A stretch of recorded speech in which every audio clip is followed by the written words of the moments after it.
여러분, 항상 여러분이 어떤 이야기를 할 때 이야기의 중심이 하나님인지 아닌지 점검하신 여러분 되시기를 예수의 이름으로 부탁합니다. 하나님 얘기 5%하고 95% 자기 얘기만 하다가 끝나지 않는 여러분 되시기를 제발 부탁합니다. 자, 왕이여, 왕이 한 큰 신상을 보셨나이다.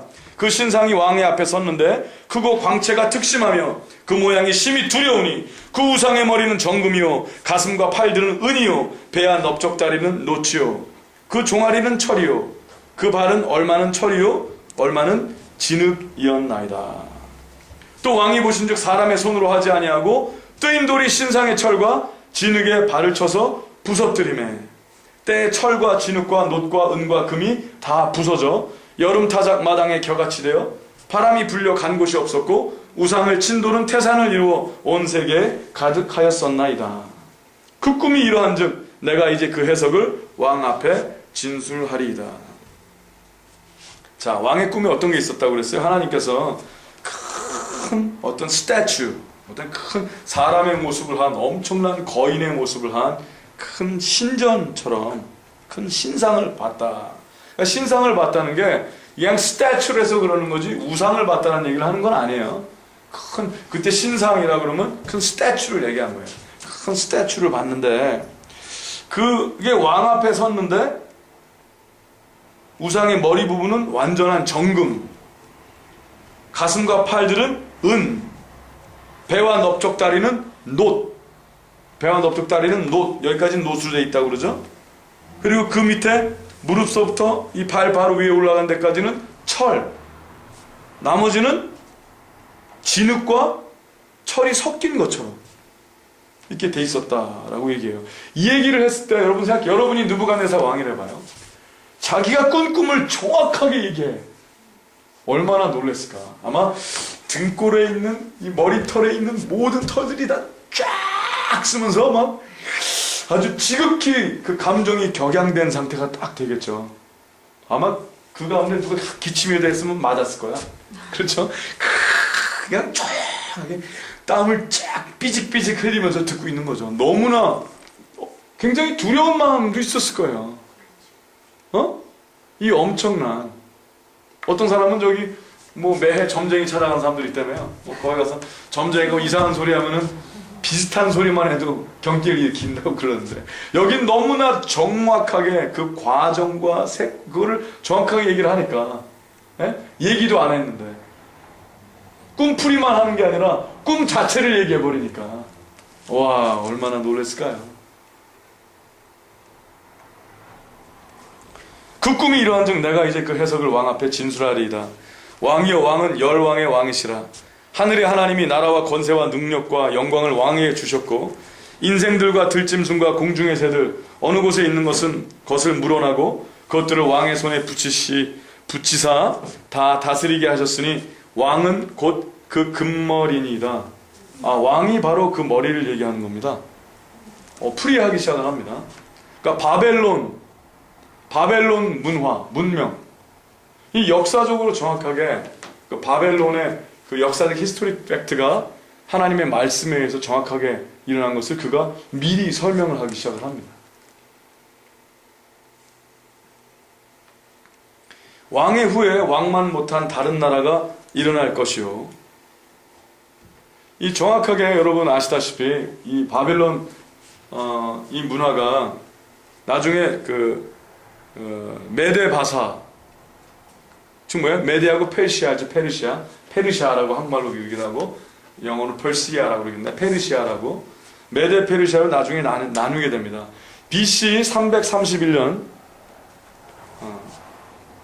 여태까지 그때까지 BC 331년 때까지 그 메데 페르시아로 나중에 바빌론 문화가 나뉘기 시작을 하는데 그것에 대한 것은 하나님께서는 다니엘서 5장에 또 예언하는 교정이 나중에 나옵니다. 기억나시죠? 그 메네메네 데겔 우바르신이라는 벽에서 손이 나와서 글씨를 쓰는 모습이 나옵니다. 그래서 이제 바빌론 문명이 끝났다. 여기까지는 끝났으니까 이제부터 하나님께서 다른 세대가 시작되게 한다는 것을 완전히 예언하는 장면이 나중에 다니엘이 나이 먹어서 또 그 얘기를 다시 한번 예언하는 구절이 정확하게 나오게 되죠. 또 역사적으로 이 일이 일어났고요.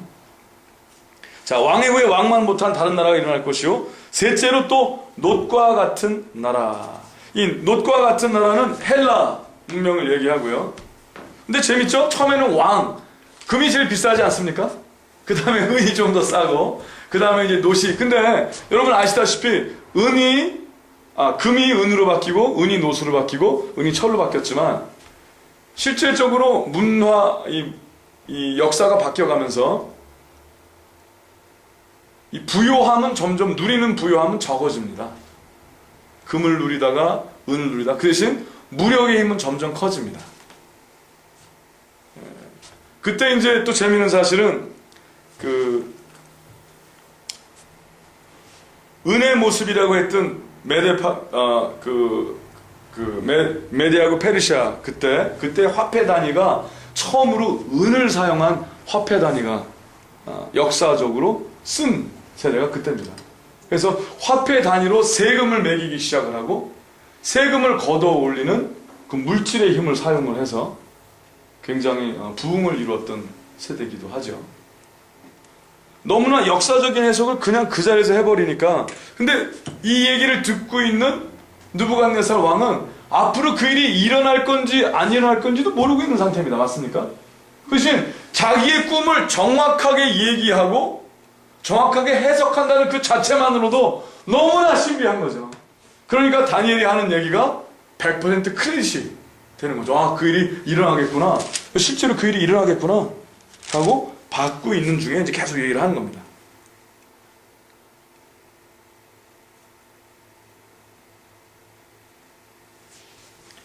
넷째 나라는 강하기가 철 같으리니 철은 모든 물건을 부서뜨리고 이기는 것이라.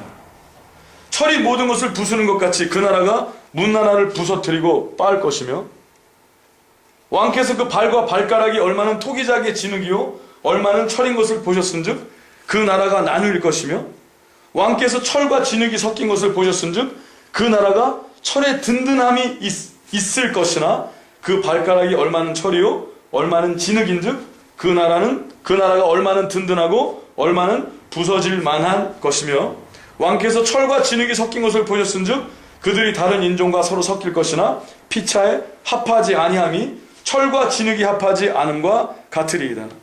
이 열왕의 때에 하늘의 하나님이 한 나라를 세우시리니 이것은 영원히 망하지도 아니할 것이요 그 국권이 다른 백성에게로 돌아가지도 아니할 것이요 도리어 이 모든 나라를 쳐서 멸하고 영원히 설 것이라. 왕이 사람의 손으로 아니하고 산에서 뜨인 돌이 철과 놋과 진흙과 은과 금을 부서뜨린 것을 보실 것은 크신 하나님이 장래일을 왕께 알게 하신 것이라. 이 꿈이 참되고 이 해석이 확실하니이다. 자, 왕의 꿈을 끝까지 그냥 쭉 설명을 합니다. 근데 그 얘기를 듣고 왕이 그것을 귀로 들었지만 그 자리에서 다 애울 수는 없었을 거예요. 그죠?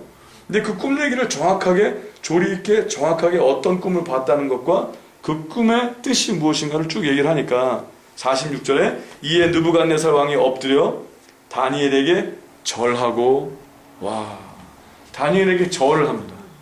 근데 이 느부갓네살이 바보가 아니었잖아요. 너무나 정확한 걸 원했고 분명한 걸 원했고 확실한 걸 원했던 사람이 다니엘에게 절했다는 것은 다니엘을 전하는 게 아니라 다니엘을 사용하신 하나님에게 절하는 장면. 느부갓네살 왕이 바보가 아니거든요. 그리고 다니엘도 정확하게 지금 나에게 이 말을 하게 하신 건 누구다? 하나님이시다. 정확하게 알게 하신, 자, 여러분이 하나님의 일을 해서 어떤 사람들이 그 하나님의 일의 덕을 봤을 때 당신에게 감사를 표하는 것을 착각하지 않는 여러분 되시길 예수님을 부탁합니다. 당신이 믿고 있는 하나님에게 크레딧을 주는 거지 당신이 그 크레딧을 받으려고 하면 안 됩니다. 그 순간부터 당신은 결코 하나님께 쓰임을 받을 수 없는 폐인이 되는 겁니다.